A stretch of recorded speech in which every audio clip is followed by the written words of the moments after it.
நான் உன்னைய மதிக்க மாட்டேன். அதே வேலை இருந்தா, நான் உன்னைய வேற விதமா ஸ்பெஷலா கவனிப்பேன். அதுவும் குறைஞ்ச சம்பளம் வாங்குனா உன்னைய மதிக்கவே மாட்டேன்.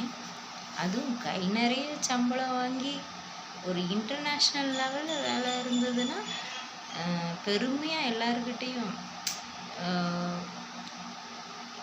அங்க வேலை பார்க்குறா, இங்க வேலை பார்க்குறான்னு பெருமை அடிப்பேன். அதுவே வேலை இல்லாம வீட்ல உட்காந்துருந்தா, அந்த சேரு டேபிளுக்கு இருக்கிற மரியாதை கூட உனக்கு கிடைக்காது. நீ சாப்பாட்டுல கை வைக்கக்கூடாது. அப்படியே வயிறு பசின்னு சாப்பாடு எடுக்கிறதுக்கு போனா, "நீ நாய்க்கு சாப்பாடு வச்சியா?" அப்படின்னு கேட்டு அவமானப்படுத்துறது.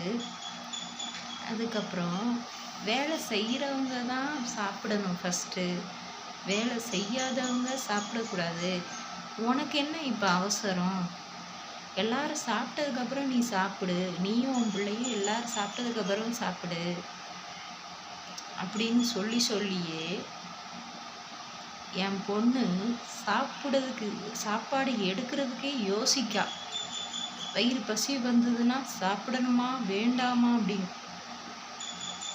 நானுமே மத்தியான நேரம் வந்துச்சுன்னா, நான் ஸ்கூல்ல எல்லாம் வேலை பார்க்கும்போது 12:30 மணி கரெக்டாக 1 மணிக்கெலாம் சாப்பிடுவோம். அப்போமெல்லாம் சாப்பாடு கொடுத்து விட்ருவாங்க வீட்டிலேருந்து. இப்போ வேலை இல்லாமல் இருக்கேன்ல, என் கையில் காசு இல்லாமல் இருக்கேனா, காசு இல்லைன்னா ரொம்ப காசு இல்லாமலாம் இல்லை, ஆன்லைனில் சம்பாதிக்கிறேன்.